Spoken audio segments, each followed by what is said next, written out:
नमस्कार, स्वागत है आपका न्यूज बाइस्कोप में। मैं हूं आपके साथ नवीन गुप्ता। भारत 9वीं बार एशिया कप की चैंपियन बन गई है। दुबई में खेले गए मुकाबले में, खिताबी मुकाबले में भारत ने 5 विकेट से पाकिस्तान को पस्त कर दिया है। बेहद ही रोमांचक मुकाबला घटा। सांसें रोक देने वाले इस मुकाबले में तिलक वर्मा की शानदार पारी की बदौलत भारत ने फिर से एशिया कप में इतिहास रचा है। आपको बता दें कि पहली बार एशिया कप में भारत और पाकिस्तान के बीच खिताबी मुकाबला हुआ और यहां पर भी ग्रुप स्टेज, फिर सुपर 4 और फिर अब फाइनल में भी भारत ने पाकिस्तान को दिखाया कि क्यों पाकिस्तान के ऊपर भारत का पलड़ा भारी रहा है, भारी था और भारी ही रहेगा। हमारे साथ इस जीत के बाद हमारे स्टूडियो से हमारे क्रिकेट एक्सपर्ट राकेश रंजन जी भी जुड़ गए हैं। सीधा उनके पास चलेंगे। राकेश जी, 9वीं बार भारत एशिया कप की चैंपियन बन गई है। लगातार हम लोग मुकाबले पर नजर बनाए हुए थे। बेहद रोमांचक मुकाबला हुआ, आखिरी ओवर तक गया और आखिरकार पाकिस्तान पस्त हुआ। शानदार जीत भारत के लिए। और जो सबसे बड़ी बात है नवीन, जिससे मैं शुरुआत करना चाहूंगा, हारिस राउफ ने पिछले मैच के दौरान जो कुछ किया था और वो प्लेन उड़ा रहे थे, गिरा रहे थे, आज उन्होंने पाकिस्तान का प्लेन क्रैश कर दिया। और बिल्कुल ही जो है भारतीय टीम ने जो है हारिस राउफ को जमकर धुना है। और अगर आप जीत गए तो इसमें हारिस राउफ की बॉलिंग जो है एक बड़ा कारण है। जिस तरह से उनकी गेंदों पर भारत ने रन लूटे हैं, तो ये तो पहला स्टेटमेंट है जो कि भावनाएं इसमें जुड़ी हुई हैं। उसके साथ मैंने कहा, चूंकि जो हिमाकत हारिस राउफ ने पिछले मैच में की थी, जिसके लिए उन्हें आईसीसी ने सजा भी दी है, उसके बाद जो है इसे मैं कुदरत का न्याय मानता हूं कि उन्हीं की गेंदों पर सबसे ज्यादा धुनाई हुई और उन्हीं की गेंद पर विनिंग रन भी आए। और एक और चीज है कि देखिए, रिंकू सिंह पूरे टूर्नामेंट में नहीं खेल रहे थे, लेकिन विनिंग स्ट्रोक आया तो किनके बल्ले से आया? रिंकू सिंह के बल्ले से आया। लेकिन अगर हम मैच की बात करें तो एक फाइनल जैसा होना चाहिए वैसा फाइनल हुआ। भारत पाकिस्तान का मैच जैसा होना चाहिए वैसा मैच हुआ और एक क्लोज फाइट थी। यहां पर रोमांचक मुकाबला हुआ। पाकिस्तान की टीम ने भी वापसी की, लेकिन भारत ने एक बार फिर से साबित किया कि वो एक प्रोफेशनल टीम है और मैच को कैसे जीता जाता है वो जानती है। 20 रन पर 3 विकेट गिरने के बाद भारत ने यह मैच जीता है। लोग अभिषेक शर्मा के बारे में बातें कर रहे थे कि अगर वो नहीं चलेंगे तो क्या होगा, तो आज तिलक वर्मा सीना तान कर सामने खड़े थे। शिवम दुबे उनका साथ देने के लिए सीना तान कर उनके साथ खड़े थे। संजू सैमसन ने एक बेहतरीन पारी खेली और भारत के इन यंगस्टर्स ने, युवा आर्मी ने दिखाया कि रन चेज कैसे किया जाता है और कितना कैलकुलेटिव वे में किया जाता है, कम रिस्क लेते हुए। और आखिरकार 2 गेंद पहले भारत ने यह मुकाबला जीत लिया। नवीन, चलिए, तो पूरे देश में जीत का जश्न अब शुरू हो गया है। हमारे साथ हमारे editor in chief Gangesh Gunjan ji भी जुड़ गए हैं। गंगेश जी, कितनी ये जीत स्पेशल है? 9वीं बार भारत एशिया कप की चैंपियन बनी है और बेहद क्लोज फाइट हुआ है। जहां हर गेंद पर धड़कनें बढ़ रही थी, वहां पर एक बार फिर पाकिस्तान पस्त हुआ है भारत से। बिल्कुल, हम कह सकते हैं कि भारत के लिए बड़ा अभी तक जितने भी टूर्नामेंट में मैच हुए उसमें शायद सबसे मुश्किल मैच यही था। ना कि श्रीलंका के खिलाफ मैच भी टफ था, लेकिन हम ये नहीं मान सकते कि वो इस मैच से ज्यादा टफ था। भारतीय टीम को जो जीत हासिल हुई है, अगर आप सिर्फ स्कोर कार्ड से देखें तो आपको लगेगा कि ये बहुत आसान जीत है, लेकिन मैदान पर वो स्ट्रगल दिखा है। वो हम कह सकते हैं कि वो स्ट्रगल बहुत साफ साफ दिखा, क्योंकि भारतीय टीम इस फाइनल में एक तरह का प्रेशर लेकर चल रही थी और ये शुरुआती 3 विकेटों में ये जाहिर हो गया। जिस तरह से अभिषेक शर्मा आउट हुए, शुभमन गिल आउट हुए और सूर्य कुमार यादव आउट हुए, उसके बाद ऐसा लगने लगा था कि भारतीय टीम फंस गई है। और जो हम लोगों की पीढ़ी के क्रिकेटर्स या दर्शक हैं, उनको मालूम होगा कि पहले शुरुआती विकेट गिर जाने का मतलब होता था मैच हार जाना, तेंदुलकर का आउट होने का मतलब होता है पूरी टीम का आउट हो जाना, लेकिन वो समय शायद बीत चुका है। और इस समय को एक तरह से अब जो रेगुलर क्रिकेट देख रहे हैं अब वो पहचान रहे हैं। लेकिन इससे पहले कि हम आगे बढ़ें, हम आपको एक बात बताना चाहेंगे कि वहां स्पोर्ट्समैन ग्रुप अगर कोई है जिनका हम आपको चैट पढ़ के सुनाएंगे, तो पलामू स्पोर्ट्समैन एसोसिएशन का एक ग्रुप है जिस पर मैच पर या मैच के बीच में लगातार कुछ न कुछ समीक्षा चलती रही है।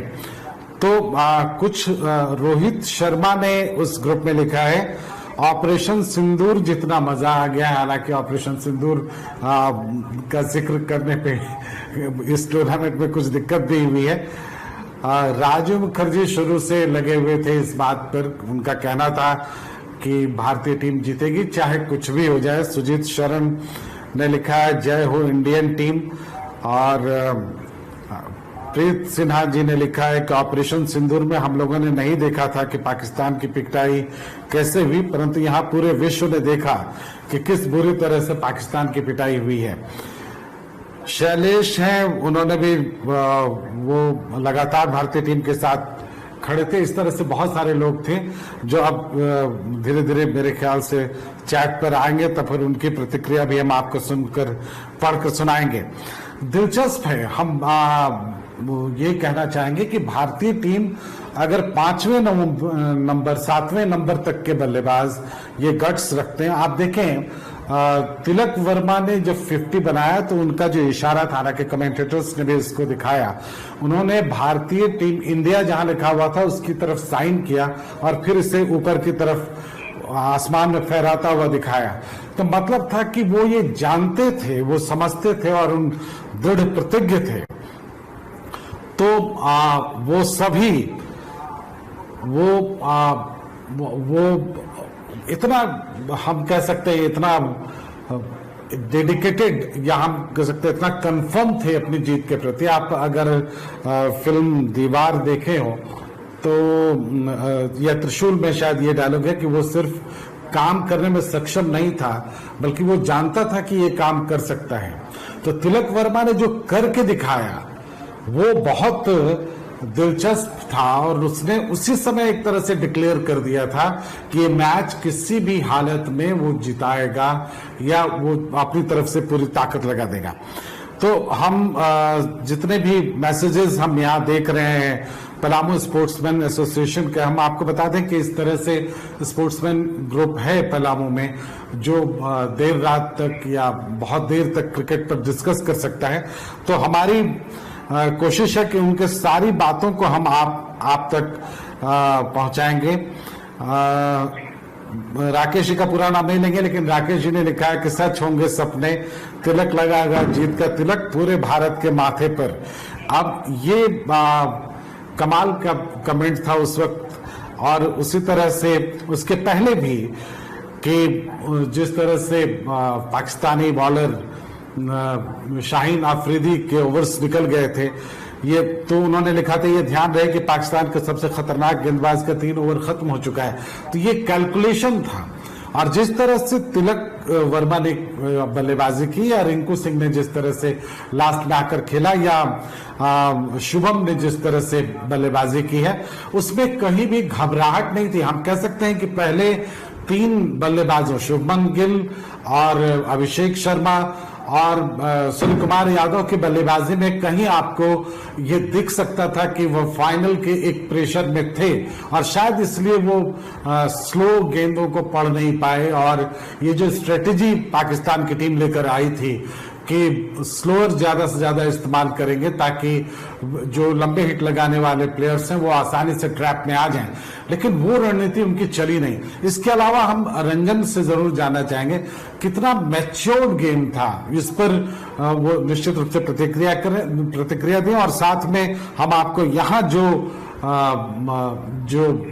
पलामू स्पोर्ट्समैन ग्रुप में जितने लोग प्रतिक्रिया दे रहे हैं वो भी पढ़कर हम आपको सुनाएंगे, और ये भी बताएंगे कि मैच के बीच में क्या कुछ चल रहा था। एक समय ऐसा जरूर था कि लग रहा था कि मैच हाथ से निकल गया है, लेकिन जो लोग मैच देख रहे थे उनको ऐसा लग सकता है। स्कोर कार्ड देखेंगे तो बहुत कंफर्टेबल विक्ट्री दिखती है, 5 विकेट की जीत है, 4 गेंदें बाकी है, लेकिन भारतीय टीम ने निश्चित रूप से डिजर्विंग जीत हासिल की है। चलिए, तो क्रिकेट फैंस की प्रतिक्रियाएं लगातार आ रही हैं, वो भी हम बताते जाएंगे। हमारे साथ क्रिकेट एक्सपर्ट राकेश रंजन जी स्टूडियो से लगातार बने हुए हैं। राकेश जी, कितना मैच्योर्ड ये गेम रहा, क्योंकि पल पल खेल जो है वो कभी पाकिस्तान की ओर कभी भारत की ओर, हर एक गेंद के साथ समीकरण बदल रहे थे। कितना मैच्योर्ड गेम इसे आप कहेंगे? अंत तक ये कह पाना मुश्किल था कि गेम भारत की झोली में जा रहा है या पाकिस्तान की झोली में जा रहा है। जी नवीन, जैसा मैंने आपको शुरू में ही बताया कि ये फाइनल जैसा फाइनल होना चाहिए वैसा फाइनल हुआ। रोमांच से भरपूर मुकाबला था और खिलाड़ियों के नर्व का टेस्ट था, और उस नर्व टेस्ट में जो है तिलक वर्मा अव्वल नंबर से पास हुए हैं। उन्होंने दिखाया कि मेंटली वो कितने स्ट्रांग हैं। यही बात शिवम दुबे ने भी दिखाई। देखिए, उनकी रनिंग बिटवीन द विकेट बहुत अच्छी नहीं थी, लेकिन उन्हें पता था कि वो लंबे लंबे शॉट लगा सकते हैं। अगर आप देखिए तो शिवम दुबे ने सिर्फ 22 गेंदों पर 33 रन बनाए हैं, 2 चौके 2 छक्के लगाए, और तिलक वर्मा ने 53 गेंदों पर 69 रन बनाए, जिसमें 3 चौका और 4 छक्का शामिल है। हम नवीन पहले एक जो चीज चर्चा कर लें कि भारत किन वजहों से यह मैच जीता और पाकिस्तान इस मैच को कहां हार गया। तो देखिए, अगर आप शुरुआत से इसे लेकर जाएं कि भारतीय टीम कहां यह मुकाबला जीती है, तो आप देखेंगे कि पाकिस्तान टीम ने पावर प्ले जीता है, चाहे बल्लेबाजी का हो चाहे गेंदबाजी का हो। 6 ओवर में 45 रन पाकिस्तान ने बनाए थे बिना किसी नुकसान के, और भारत की टीम 6 ओवर में 36 रन ही बना सकी और पाकिस्तान ने उसके 3 विकेट जो है वो निकाल लिए थे। तो पावर प्ले पाकिस्तान ने जीता था। पाकिस्तान की टीम 6 से 10 ओवर तक भी बेहतर खेली। उन 4 ओवरों में 42 रन बनाए, सिर्फ 1 विकेट के नुकसान पर। तो पाकिस्तान की टीम पिछड़ी कहां? एक समय पाकिस्तान की टीम 113 रन पर 1 विकेट थी, और यहां से साफ दिख रहा था कि 180 रन सामने है। लेकिन उसके बाद जो विकेट गिरने का सिलसिला शुरू हुआ तो फिर वो रुका नहीं, और 33 रन जोड़ने में उनके 9 विकेट गिर गए। और जब आप 33 रनों में 9 विकेट गंवा देंगे तो आपके जीतने का कोई वजह ही नहीं बचता है कि आप उस मुकाबले को जीत सकते हैं। तो पाकिस्तान की हार की जो पहली वजह है वो उनका ड्रामेटिक कोलैप्स है कि 33 रनों में उन्होंने अपने 9 विकेट गंवा दिए। दूसरी जीत जो भारत को मिली है उसकी जो वजह है वो है कुलदीप यादव की गेंदबाजी। कुलदीप यादव ने इस पूरे एशिया कप में शानदार गेंदबाजी जो है वो की है, और अगर आप देखिए तो कुलदीप ने 17 विकेट इस एशिया कप में लिए हैं, और आज जो उन्होंने 4 विकेट लिए वो एक मैच डिसाइडिंग स्पेल था।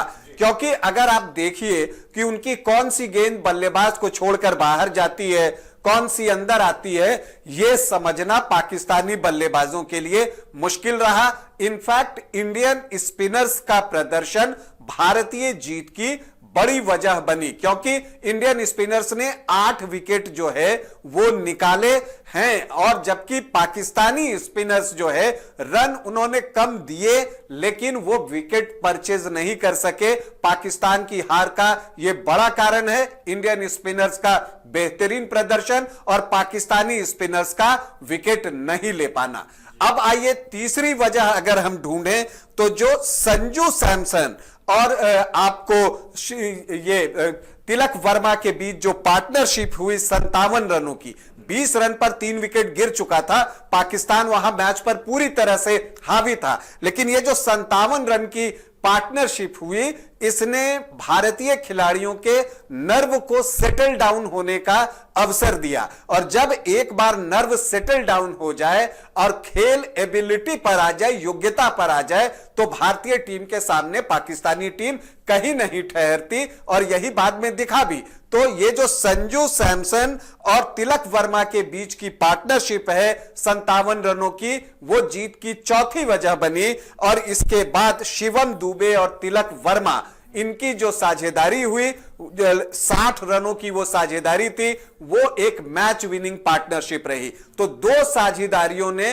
भारत को मैच जिताया है। तो चौथा कारण आप इन 2 साझेदारियों को ले सकते हैं। और इसके बाद तिलक वर्मा की बैटिंग, क्या कैलकुलेटिव बैटिंग की है उन्होंने, कैलकुलेटेड रिस्क लिया है उन्होंने, हर गेंद मारने नहीं गए हैं। एक बड़ा शॉट लेने के बाद जो उन्होंने स्ट्राइक रोटेट किया, उस वजह से भारतीय टीम जीती। 5 ये कारण हुए, और सबसे बड़ी बात जो एक है कि मेंटल स्ट्रेंथ का ये टेस्ट था, और उस मेंटल स्ट्रेंथ में भारतीय टीम ने दिखाया कि न सिर्फ खेल के मैदान में एबिलिटी के तौर पर, बल्कि मेंटल स्ट्रेंथ के तौर पर भी भारतीय टीम पाकिस्तान से भारी है, और वहां पर भी उसी को एज है। तो भारतीय जीत की ये वजहें हैं, और पाकिस्तान की हार का भी यही कारण है। और इसी वजह से पाकिस्तानी टीम जब भी, जैसे उसके विकेट गिरने शुरू हुए तो उन्होंने ऐसा लगा जैसे पूरा गेम छोड़ दिया, वो जो शरीर छोड़ देना कहते हैं ना, वैसे छोड़ देना। और उसके बाद जो स्ट्रोक्स उन्होंने लगाए, अननेसेसरी विकेट थ्रो किया। एक बार कमेंटेटर ने बड़ी अच्छी बात कही थी कि लोग कुल्हाड़ी पर पैर मारते हैं, पाकिस्तान ने तो कुल्हाड़ी पहले खोजा है, उसके बाद उस पर पैर मारा है। तो उस तरह का उनका बल्लेबाजी का प्रदर्शन था, लचर प्रदर्शन था, और उस वजह से भारतीय टीम ये मैच जीती है। तो ये सारे कारण हैं भारतीय मैच जीतने के। तो भारतीय टीम को बहुत बधाई, एक कन्विंसिंग विक्ट्री है। चूंकि पाकिस्तान की टीम जो हारी है उसकी एक और बड़ी वजह यह है कि वो पूरे 20 ओवर नहीं खेल सकी, 19.1 ओवर में पूरी टीम जो है वो निपट गई। तो जब आप 20 ओवर भी नहीं खेलेंगे तो उन 4-5 गेंदों का हिसाब कौन देगा? वही 4-5 गेंद भारतीय जीत की वजह बनी है। तो पाकिस्तान को अभी अपने ऊपर बहुत काम करने की जरूरत है। पाकिस्तानी क्रिकेट का स्टैंडर्ड बहुत नीचे आया है और भारतीय क्रिकेट का स्टैंडर्ड बहुत ऊंचा है। वो आज एक बार फिर से साबित हुआ। नवीन, चलिए, तो भारत ने आज एक बार फिर से पाकिस्तान को खेल के हर क्षेत्र में पछाड़ा है, और तिलक वर्मा की जितनी तारीफ की जाए वो कम है। एशिया कप की जीत की ट्रॉफी पर जो तिलक उन्होंने लगाया है, आज पूरा देश उसे सेलिब्रेट कर रहा है। पूरे देश में जीत का जश्न भी मनाया जा रहा है। हमारे साथ हमारे एडिटर इन चीफ गंगेश जी भी लगातार जुड़े हुए हैं। गंगेश जी, और कोई रिएक्शंस क्रिकेट फैंस की ओर से आ रहे हैं? लगातार आप नजर बनाए हुए हैं उस ग्रुप पर, क्या और कोई भावनाएं झलक रही हैं फैंस की? मैं जाऊं उस ग्रुप में, मैं एक बार फिर लौटूंगा पलामू स्पोर्ट्स एसोसिएशन ग्रुप जो है, जिसमें आमतौर पर क्रिकेट की ही चर्चा होती है। इस तरह के कई ग्रुप हैं, पलामू स्पोर्ट्समैन ग्रुप, जिसमें कि क्रिकेट की चर्चा बहुत होती है, पुराने खिलाड़ी हैं। तो उन सब में जितने रिएक्शंस आ रहे हैं, उनमें अगर हम पूरा नाम ना लें, चूंकि वो जिस पद पर हैं, पता नहीं उनका नाम लेना कितना सही है नहीं है, लेकिन सिंदूर के बाद तिलक राजा भैया ने लिखा है, और भी रिएक्शंस लगातार आ रहे हैं। सनत चटर्जी के एक शब्द पर आपत्ति है। सनत चटर्जी ने लिखा है, आखिर जीत गया भारत, और इस आखिर पर कई आपत्ति है कि आखिर क्यों, भारत तो जीत ही रहा था। निश्चित रूप से जो क्रिकेट खेलने वाले लोग हैं और क्रिकेट पर भरोसा करने वाले हैं, या पर्टिकुलरली जो एकदम इस विश्वास से लवरेज थे कि कोई भी परिस्थिति में भारतीय टीम जीतेगी, उनके लिए एक बड़ी खबर है। चूंकि टीम निश्चित रूप से बहुत बीच में ऐसा हम कह सकते हैं कि ऐसा लगने लगा था कि मुश्किल में है।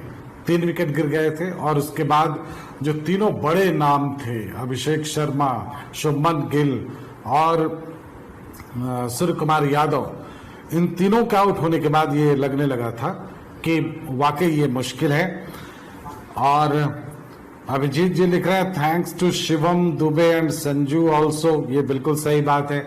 शिवम दुबे की बल्लेबाजी ने मैच में बनाए रखा। हालांकि तिलक की बल्लेबाजी को देखकर ऐसा लगता है बाद में, जिस तरह से उन्होंने बल्लेबाजी की, कि उन्होंने भी मौका दिया। ऐसा नहीं है कि वो सक्षम नहीं थे, वो सक्षम थे और कर सकते थे, लेकिन जब दूसरा पार्टनर मिल गया तो उन्होंने उसको भरपूर मौका दिया। तो निश्चित रूप से, और एक आप देखें, पूरे शहर में आतिशबाजी है। दुर्गा पूजा का मौसम है, आज से पट बहुत सारे खुल चुके हैं। दुर्गा पूजा का त्योहार है चारों तरफ, और पट हर तरफ से खुल चुके हैं, सारे भक्त निकल चुके हैं। लेकिन मैच देखने वालों की संख्या अगर आपको समझनी हो तो आप ये आतिशबाजी जो अभी तक चल रही है उससे अनुमान लगा सकते हैं रांची में कितने लोग अभी भी मैच देख रहे थे, और इसके बाद भीड़ शायद सड़कों पर और बढ़ेगी। कुछ लोगों को ये अच्छा लगा है कि तड़पा के हराया गया पाकिस्तान को। अगर एक तरफा मैच होता तो शायद उनको उतनी तकलीफ नहीं होती, लेकिन एक तरफा नहीं हुआ और इस बार पाकिस्तान को ये उम्मीद बंधाई गई कि शायद आप भी जीत सकते हैं। लेकिन वसीम अकरम ने पहले भी कहा था, और दूसरे भी पाकिस्तान के जो पुराने प्लेयर्स हैं उनका कहना था कि आप जो भी बनाएंगे वो बना लेंगे, आप जितने भी रन बना लें वो लोग बना लेंगे। टीम निश्चित रूप से पूरे टूर्नामेंट में उसके आप रिकॉर्ड देख लें और आप उसके परफॉर्मेंस को देख लें, किसी भी टीम के खिलाफ उसका प्रदर्शन देख लें, बताता है कि टीम पूरे कॉन्फिडेंस में थी। और इसलिए फाइनल में चूंकि नर्व का टेस्ट ज्यादा था, स्किल का टेस्ट पहले 2 मैच में हो चुका था। पहले 2 मैच में भारतीय टीम बहुत आसानी से मैच जीती थी।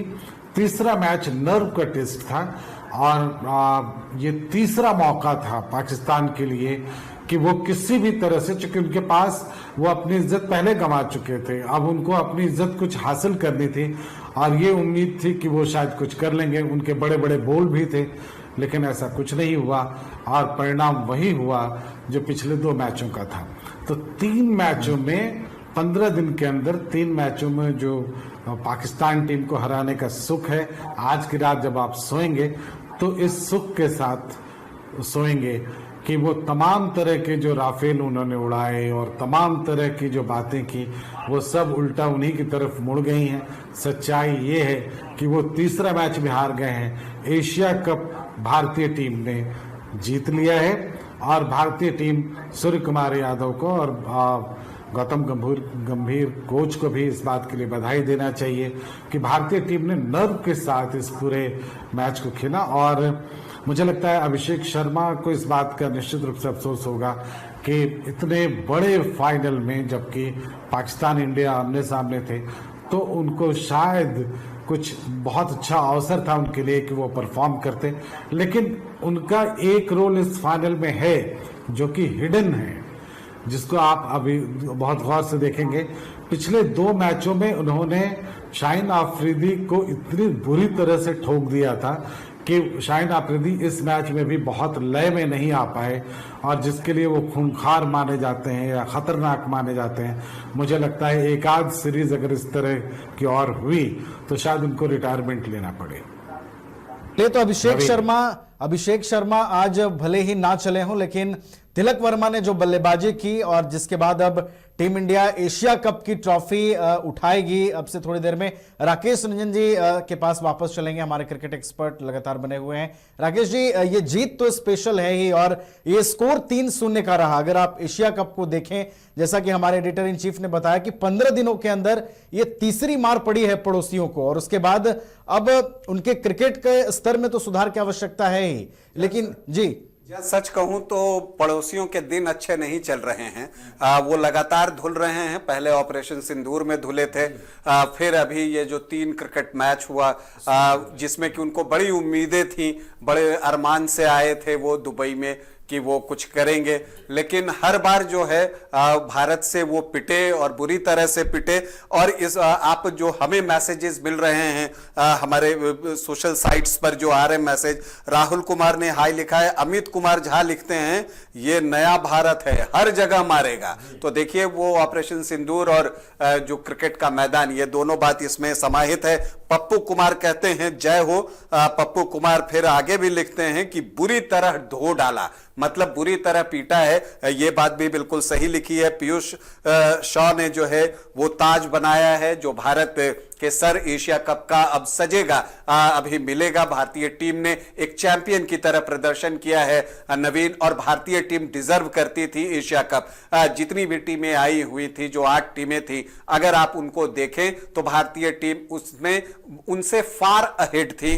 बेस्ट टीम अगर आप कहिए तो वो भारतीय टीम ही थी, चाहे वो बैटिंग हो, बॉलिंग हो, और आज जिस तरह की फील्डिंग की, तो आप फील्डिंग को भी लेकर कह सकते हैं, स्ट्रैटेजी बनाने को लेकर हो, मेंटल टफनेस की बात हो, तो भारतीय टीम के आसपास भी कोई नहीं था। और यही वजह है कि भारतीय टीम अपराजेय रही है, मतलब उसने एक मैच भी नहीं गंवाया। और यह इसलिए महत्वपूर्ण है कि जब हम T20 के वर्ल्ड कप चैंपियन बने तब भी हम अपराजेय ही रहे थे और हमने बिना कोई मैच गंवाए विश्व कप जीता था, T20 वर्ल्ड कप जीता था। तो अब एशिया कप भी हमने बिना कोई मैच गंवाए जीता है। हालांकि वनडे वर्ल्ड कप हम जरूर फाइनल में हार गए थे, लेकिन फाइनल तक का हमारा सफर ऐसा था, उसमें भी हम अपराजेय ही रहे थे। तो ये भारतीय क्रिकेट की डेप्थ को बताता है। और अगर आप यहां पर एक चीज और देखें कि जो स्ट्रैटेजी बनाने की बात करते हैं, देखिए पिच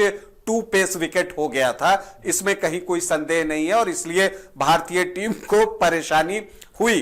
अब यहां पर ये एक डिस्कशन का फील्ड खुलेगा कि टॉस जीतकर पहले गेंदबाजी का जो फैसला था कप्तान सूर्य कुमार यादव का, वो सही था गलत था, उस पर खैर बाद में बातचीत होगी।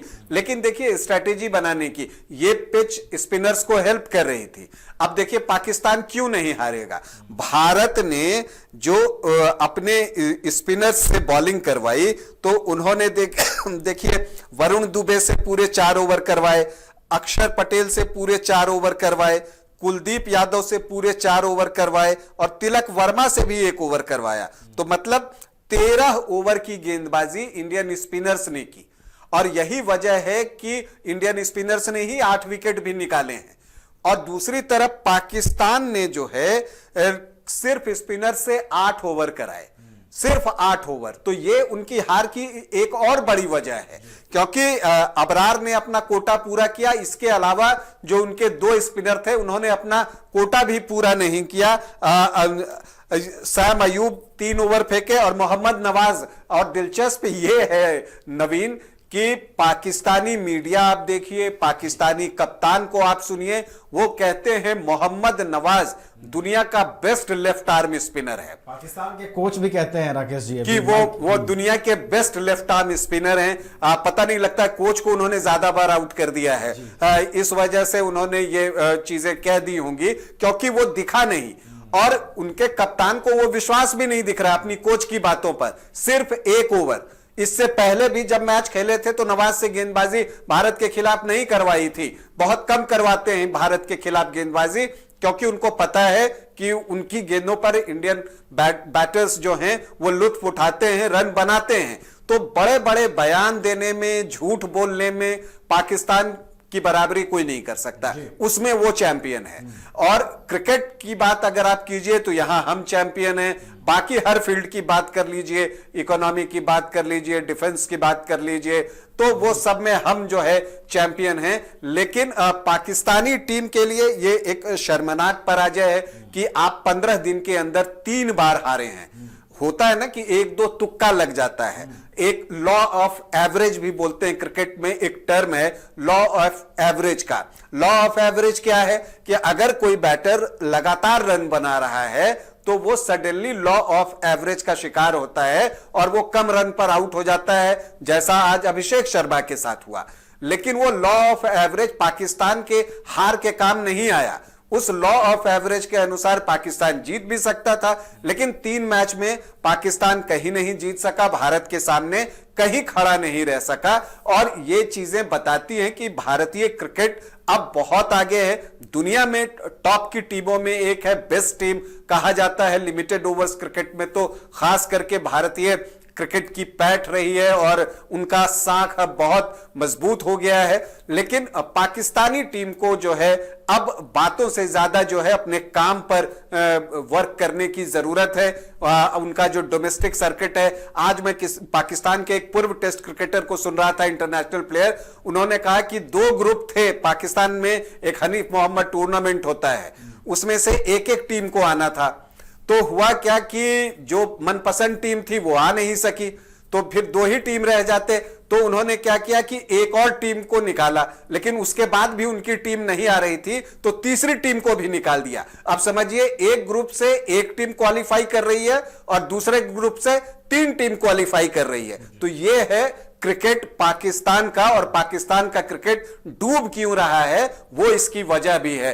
तो वैसे कुल मिलाकर खैर हम वो उनका डोमेस्टिक क्रिकेट है वो जाने, लेकिन हम अगर आज के मैच की बात करें तो भारतीय टीम का जोड़ नहीं था और भारतीय टीम जो है पूरी तरह पाकिस्तान पर हावी रही इस पूरे एशिया कप के दौरान। और आज जो भारत ने क्रिकेट दिखाया वो एक प्रोफेशनल एटीट्यूड था, प्रोफेशनली क्रिकेट को कैसे खेला जाता है, कितना कैलकुलेटिव वे में खेला जाता है वो भारतीय टीम ने दिखाया। भारतीय टीम डिजर्व करती थी ये एशिया कप और एशिया कप चैंपियन होना, डिफेंडिंग चैंपियन भी थी भारत की टीम, क्योंकि पिछली बार जब वनडे फॉर्मेट में श्रीलंका में हुआ था तब भी भारतीय टीम ही चैंपियन बनी थी और तब उन्होंने श्रीलंका को शिकस्त दी थी फाइनल में। यहां पर उन्होंने पाकिस्तान को पराजित किया। एशिया कप के 41 सालों के इतिहास में यह पहला अवसर था कि भारत और पाकिस्तान का मुकाबला फाइनल में हो रहा था और उसमें भी भारत ने पाकिस्तान को शिकस्त दी। इससे पहले T20 में भारत और पाकिस्तान का फाइनल 2007 T20 वर्ल्ड कप में हुआ था, वहां भी भारत ने पाकिस्तान को पटकनी दी थी। तो एक आत्मिक सुख जिसको आप कहते हैं वो मिल रहा है। भारतीय टीम को बहुत बधाई हमें इतनी खुशियां देने के लिए, उनके प्रदर्शन के लिए, और हम उम्मीद करते हैं कि टीम इंडिया इसी तरह से आगे सर उठाकर प्रदर्शन करते रहेगी और अपने समर्थकों और देशवासियों को खुश होने का अवसर देती रहेगी। चलिए, तो डिजर्विंग टीम इंडिया जो है चैंपियन बनी है और हर देशवासी का जो सर है वो गर्व से ऊंचा है और पूरे देश में इस जीत का जश्न मनाया जा रहा है। इस कार्यक्रम के अब आखिर में चलेंगे, हमारे साथ हमारे एडिटर इन चीफ गंगेश जी जुड़े हुए हैं। एक छोटी सी प्रतिक्रिया उनसे लेंगे इस मुकाबले पर। गंगेश जी, देखिए, ये मुकाबला भले ही क्रिकेट का था, एशिया कप फाइनल था, लेकिन ये सिर्फ मुकाबला नहीं था, लोगों की भावनाएं जुड़ी हुई थी। और अब जो कमेंट्स आप पढ़ रहे हैं उससे भी ये सारी चीजें स्पष्ट हो रही हैं कि ऑपरेशन सिंदूर के बाद अब तिलक के नाम का इस्तेमाल लोग कर रहे हैं। तो ये भावनाएं झलक रही हैं भारत और पाकिस्तान के बीच, जो भी चीजें घटी बीते दिनों, और जिस तरीके से एशिया कप की शुरुआत से पहले यह विरोध का स्वर दिखा कि भारत को नहीं खेलना चाहिए, हम मैच का बायकॉट करेंगे। लेकिन इन तमाम चीजों के बावजूद अब जो लोगों की भावनाएं हैं वो अब सामने आ रही हैं इस जीत के बाद। बिल्कुल, और सिर्फ एक जगह नहीं है, मैं कई जगहों पर देख रहा हूं लोगों के रिएक्शन आ रहे हैं और सारे रिएक्शन में जो है नरेंद्र मोदी ने हैशटैग ऑपरेशन सिंदूर में लिखा, on the games field outcome is the same, India wins, congrats to our cricketers. यानी प्रधानमंत्री ने इस तरह से 17 मिनट पहले ये कांग्रेचुलेट किया है भारतीय टीम को। अगर ये मैं देख रहा हूं बस ये कि ऑफिशियल है या नहीं है, एनीवे, तो ये है। तो इसी तरह से आप देखेंगे कि जितने भी रिएक्शंस हैं, और उसमें चलते चलते आखिरी रिएक्शन मैं आपको पढ़ के सुना दूं जो पलामू स्पोर्ट्समैन ग्रुप का है। वो है कि अब जम के मनेगा दशहरा, ये राहुल मिश्रा लिख रहे हैं। और अनूप लाल जी लिख रहे हैं कि पाकिस्तान का हारना तय था, मनोवैज्ञानिक रूप से भी पाकिस्तान भारत के मुकाबले में अधिक तनाव में था। मैच के उतार चढ़ाव का प्रेशर जिस तरह का भारत लेता है वैसा पाकिस्तान नहीं कर सकता आज के दिनों में। माइंड गेम में भारत काफी आगे है पाकिस्तान से। तो इस तरह से कई तरह के दिलचस्प रिएक्शन है, बहुत सारे रिएक्शंस अब आपको बताए नहीं जा सकते, लेकिन हम यही कह सकते हैं फिलहाल, इससे पहले कि हम आपसे विदा हों, पूरे देश में जश्न मन रहा है। वो दुर्गा पूजा का है और दुर्गा पूजा से पहले ही हम कह सकते हैं कि इस बड़ी जीत का है। तो दुर्गा पूजा अभी सप्तमी, अष्टमी, नवमी 3 दिन इधर आप देखेंगे। इससे पहले आज से उसकी शुरुआत हो गई और जो भी असत्य था उसकी कहानी खत्म। अब आप एशिया कप के साथ भारतीय टीम जब लौटेगी उसका इंतजार कीजिएगा। फिलहाल इस जीत से पूरे देश में खुशी का माहौल है। अब धीरे धीरे सारे ऑफिशियल कमेंट्स भी आने शुरू होंगे, सारे बड़े जो दूसरे ये हैं वो तमाम तरह के रिएक्शंस आपको आने शुरू हो जाएंगे। इससे पहले कि हम उन रिएक्शंस में पड़े, रात काफ़ी हो चुकी है, लोगों को जश्न भी मनाना है और पंडाल की तरफ भी जाना है। तो अगर आप अभी तक पंडाल नहीं निकले तो आप खुशी खुशी बाहर निकल सकते हैं, और नहीं तो कल और ज़्यादा खुशी के साथ पंडाल भ्रमण कर सकते हैं। माँ दुर्गा ने पहले ही जीत की सौगात आपकी झोली में डाल दी है। एशिया कप जीतने के बाद क्रिकेटर्स और पूर्व क्रिकेटर्स और क्रिकेट प्रेमियों के हौसले बिल्कुल बुलंद हैं। फिलहाल मुझे दीजिए इजाजत, नमस्कार। दशहरे पर रावण के जलने का इंतजार है, लेकिन पाकिस्तानियों का दिल आज भारतीय क्रिकेटर्स ने खूब जलाया है और उस खुशी का जो असर है वो पूरे देश में दिखना शुरू हो गया है। राजधानी रांची से भी आतिशबाजी और पटाखे की आवाजें अब सुनाई दे रही हैं और नवरात्रि पर एशिया कप की इस जीत ने लोगों की खुशियां दोगुनी कर दी हैं। फिलहाल इस कार्यक्रम में हमारे साथ इतना ही। हमें दीजिए इजाजत। देखते रहे न्यूज़ बाइस्कोप। नमस्कार।